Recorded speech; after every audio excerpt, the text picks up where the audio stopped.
మీకు నాకు మన అందరి కామన్ ఎనిమీ ఏంటో తెలుసా? Inflation.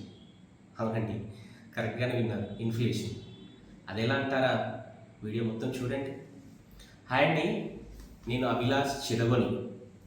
For example, last year మీరు ఒక ఐటెంని ఒక 100 రూపీస్ ఇచ్చి కొన్నారనుకోండి. ఇప్పుడు అదే ఐటెం మీరు కొనాలంటే 106 రూపాయలు లేదా 105 రూపాయలు ఇచ్చి కొనాల్సిన పరిస్థితి.